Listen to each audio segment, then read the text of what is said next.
राधे राधे। जीवन बहुत ज़रूरी है कि हम इस बात को समझें कि हम किसकी आराधना कर रहे हैं। जीवन में प्राय अक्सर ऐसा देखा जाता है कि लोग किसकी भक्ति में रत हैं वो हम नहीं जानते। देवताओं में और भगवान में बहुत बड़ा अंतर होता है। प्राय ऐसा देखा जाता है कि जब लोग हमसे मिलने आते हैं, अपने सुख दुख एक गुरु से शेयर करते हैं, तब वो बोलते हैं कि हम गुरुदेव भक्ति तो कर रहे हैं, परंतु हमारे जीवन में काफ़ी परेशानियों का सामना हम कर रहे हैं। ये परेशानियां क्यों हैं? आखिर हमने ऐसे क्या पाप किए हैं जिसकी वजह से आज हम दुखी हैं? ये हमारी समझ में नहीं आ रहा। हम नित्य प्रति उठते हैं, भगवान की पूजा करते हैं, हम पितृ देवता की पूजा करते हैं, हम नवग्रहों की पूजा करते हैं, फिर भी हम दुखी हैं। ऐसा क्या कारण है? एक बार आप इस पर एक प्रकाश अवश्य डालिए। तो आज जो हमने उनको उपाय बताए थे पुराणों में, देखिए क्या होता है कि इन सारे सवालों का जवाब हमें प्राप्त हो सकता है हमारे उपनिषद एवं हमारे पुराणों से, और इसी में हमारा संपूर्ण रहस्य हमारे जीवन का हमारे पुराणों से ही हमें प्राप्त होता है। तो मानव का प्रथम कर्तव्य ये बनता है कि वो अपने पुराणों का अध्ययन करे या किसी योग्य गुरु के पास जा कर के उसका चिंतन करे, मनन करे या उनसे सत्संग करे। आज के कलयुग में प्राय ऐसा देखा जाता है कि वक्त हमारे पास केवल पैसा कमाने के लिए है। हम ये भूल ही गए हैं कि हम इस पृथ्वी पर अल्पकाल के लिए आए हैं। ये हमारा परमानेंट एड्रेस नहीं है। देखिए, व्यक्ति जब जन्म लेता है उसे पता ही नहीं होता कि वो पुरुष है या स्त्री है। हमारा जीवन बाल्यावस्था तक हमें कुछ भी पता नहीं होता है। जहाँ खाना मिल गया खा लिए, न लोक है, न लाज है, न कोई किसी बात का संकोच होता है। हम जो जीवन जीते हैं बाल्यावस्था का, वास्तविकता में वही सुखी अवस्था है, परंतु उस अवस्था में हमें अच्छे और बुरे का ज्ञान नहीं होता है। जब हमें अच्छे और बुरे का ज्ञान होता है तब हम माया के चक्कर में उलझ जाते हैं।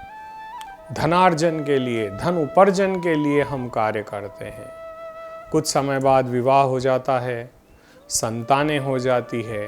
अब सारा जीवन संतान के उत्थान के लिए हम जीते हैं और ये भूल जाते हैं कि आगे हमारी संतान भी हमारी तरह ही जीवन जिएगी, वो भी पैसों के लिए ही कार्य करेगी। इस जीवन में उसको सुख कहीं प्राप्त नहीं होता।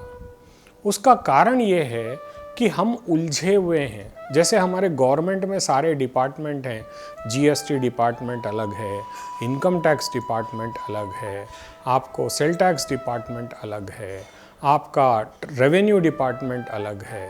ऐसे हर डिपार्टमेंट जैसे हमारे सरकार ने बांटे हुए हैं, उसी तरह हमारे जीवन में भी देवताओं का रोल है। जब अमृत मंथन हुआ था, कभी सुना है भगवान शिव ने या माता पार्वती ने या माँ लक्ष्मी ने या भगवान राधे कृष्ण ने या भगवान नारायण ने या भगवान गणेश ने कभी अमृत पिया है? नहीं।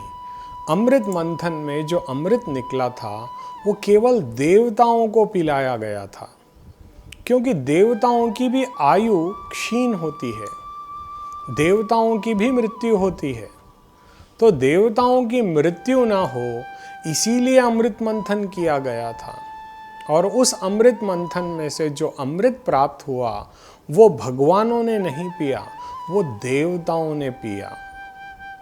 और देवताओं की पूजा भगवान की पूजा से बहुत भिन्न है, बहुत अलग है।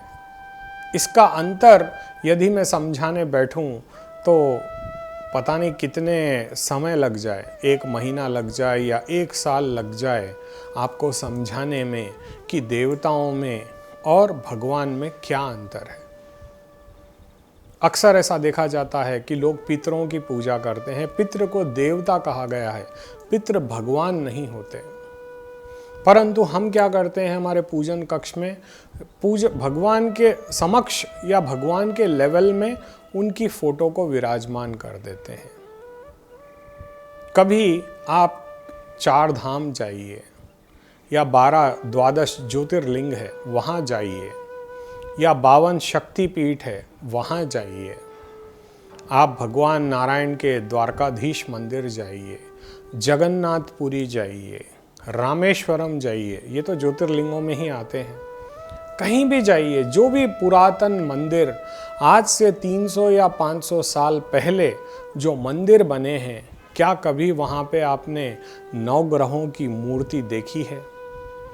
नवग्रहों की मूर्ति आपको किसी भी 200 साल या 300 साल पुराने मंदिर में नहीं मिलेगी। परंतु आज इस कलयुग में जो भी नया मंदिर बन रहा है, आपको पहले नवग्रह की मूर्तियां उन मंदिरों में दिखाई देगी।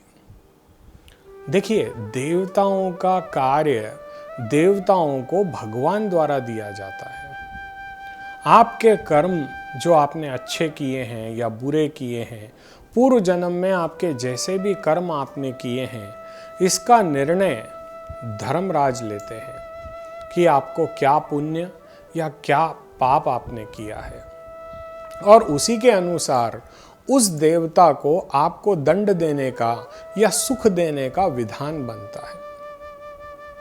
प्राय ऐसा देखा जाता है कि हम देवताओं की पूजा में, देखिए जैसे किसी को क्या चाहिए, किस देवता की आराधना करनी चाहिए, यह आपको भागवत पुराण में स्पष्ट रूप से दिया गया है।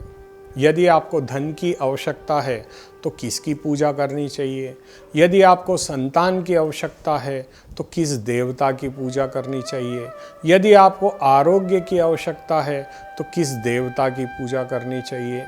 ये सारा वृत्तांत हमको भागवत पुराण से प्राप्त होता है।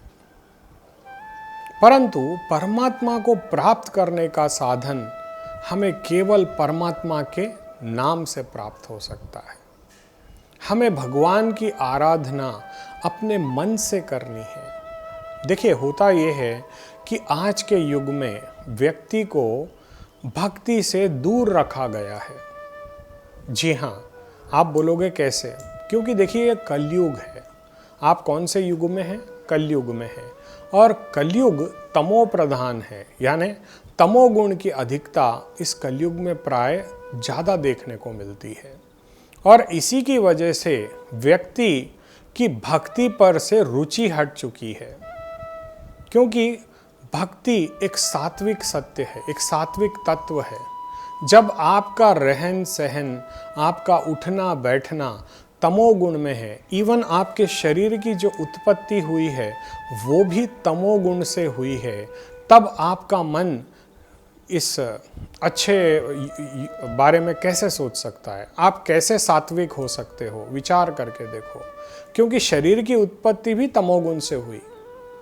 तो हम सात्विक यदि हो सकते हैं तो वो केवल भगवत आराधना की वजह से हो सकते हैं, भगवान की भक्ति द्वारा हो सकते हैं। परंतु कई लोगों को तो भगवान के बारे में भी पता नहीं होता। देखिए, देवता असंख्य है हमारे शास्त्र में। ग्राम देवता होते हैं, वास्तु देवता कहे गए हैं, हमें नवग्रह देवता कहे गए हैं, इंद्र, अग्नि इत्यादि देवताओं की श्रेणी में आते हैं। जीवन में हमें इस बात का समझना होगा कि हमें भक्ति किसकी करनी है। और प्राय अगर देखा जाए तो हम भक्ति ही भूल चुके हैं। आज के युग में, इस भौतिक जगत में सब माया के चक्कर में परेशान हैं। परंतु यदि मान लीजिए आपने वो धन जोड़ भी लिया, तो क्या आप उस धन का उपभोग करने के लिए जीवित रहेंगे या नहीं रहेंगे? एक बार अवश्य इस विषय पर सोचिएगा। जीवन में भक्ति परम आवश्यक है, और भक्ति यदि हम भगवान की करते हैं तो हमारे जीवन में ऐसा कोई वो सुख नहीं है जो हमें प्राप्त नहीं हो सकता। भागवत पुराण के महात्म्य में इसका स्पष्ट रूप से उल्लेख दिया गया है। जब देव ऋषि नारद की मुलाकात होती है देवी भक्ति से। देव ऋषि नारद देखते हैं कि एक सुंदर स्त्री बैठी है और उसके बाजू दो वृद्ध लोग उसके आसपास बैठे हैं। वो उनको हिलाते हैं, डुलाती है वो, लेकिन वो उठ नहीं पाते। जब देव ऋषि नारद भक्ति देवी के पास जाकर पे पूछते हैं कि देवी तुम कौन हो और ये दो वृद्ध लोग कौन हैं, तब देवी भक्ति कहती है कि मैं भक्ति हूँ और ये मेरे पुत्र हैं और ये कलयुग की वजह से अभी निष्प्राण की तरह ये पड़े हैं। ये वैराग्य और ज्ञान है। ज्ञान और वैराग्य भक्ति के पुत्र हैं, परंतु कलयुग के अंदर न किसी व्यक्ति में ज्ञान है, न किसी व्यक्ति के अंदर वैराग्य है। यहाँ पर तो पहले मैं में ही सारे लोग लगे हैं और पता नहीं कैसे वो इस धन को इस लोक से उस लोक ले जाएंगे, इस चीज का भी ज्ञान हमें है नहीं। यहाँ पे विषय हमारा जो है देवताओं का और भगवान के बीच में हमें अंतर समझना होगा। भगवान वो हैं जो केवल हमारे मन की अपेक्षा रखते हैं। देवताओं की पूजा में हमें नाना प्रकार के विधि विधानों से गुजरना पड़ता है।